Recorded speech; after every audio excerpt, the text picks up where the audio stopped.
বড়ি দিয়ে আমসি ইলিশ বেগুন টক রেসিপি। এ এক ভিন্ন স্বাদের ইউনিক রেসিপি। আর এই টকের সুগন্ধে সারা ঘর একদম মক করছে, ইচ্ছে করছে খাই খাই, এখনই ভাত বেড়ে খেয়ে নি। সো হ্যালো এভরিওয়ান, সবাই কেমন আছেন? আশা করি ভালোই আছেন। রুম্পা কিচেনে আবারও একটি নতুন রেসিপিতে আপনাদেরকে স্বাগত জানাই। তো দেখতে থাকুন বন্ধুরা, বড়ি দিয়ে বেগুন ইলিশ আমসি টক রেসিপি আমি কেমন করে বানিয়ে নিচ্ছি। এই যে গরম তেলের উপরে বড়িগুলো তুলে দিলাম, বড়িগুলো বেশ ভালো করে লাল লাল করে ভাজা করে নিলাম।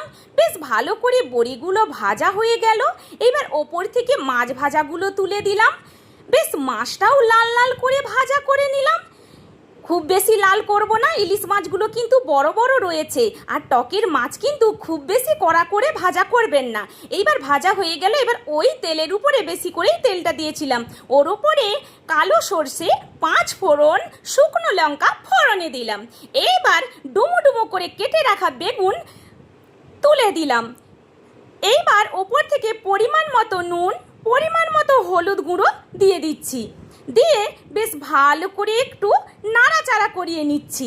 হালকা ভাজা ভাজা হয়ে গেলে আগে থেকে আমি আধ বাটি জলে আমসিগুলো ভেজে রেখে দিয়েছিলাম, এবার আমসি জলটা তুলে দিলাম।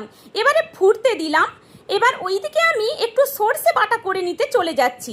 সর্ষে বাটাটা আমার হয়ে গেল। এইবার এইটা ফুটে ওঠার পরেই সর্ষে বাটাটা দিয়ে দিচ্ছি। এবার সর্ষে বাটাটা তুলে দিলাম। এইবার কিছুক্ষণ ফুটে ওঠার পরেই এবার আমি মাছগুলো তুলে দিলাম। মাছগুলো তুলে দেওয়ার পরে ওপর থেকে কাঁচা লঙ্কা তুলে দিলাম। এইবার বড়ি ভাজাগুলো তুলে দিচ্ছি। এই যে কাঁচা লঙ্কাগুলো তুলে দিচ্ছি। এইবার বড়ি ভাজাগুলো দিচ্ছি। ব্যাস, এইবার ফুটে ওঠার পরেই ওপর থেকে কাঁচা সর্ষে তেল ছড়িয়ে দিচ্ছি। কাঁচা সর্ষে তেল ছড়িয়ে দেওয়ার পরেই আমার রেডি এই গরম গরম বড়ি দিয়ে আমসি ইলিশ টক রেসিপি। আর ওইদিকে আমি রসুন আর শুকনো লঙ্কা ভাজা করে নিচ্ছি।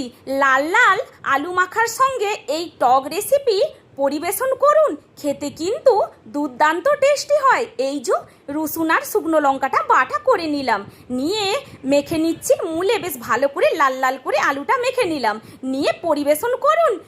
এই টক রেসিপি কেমন লাগলো বন্ধু?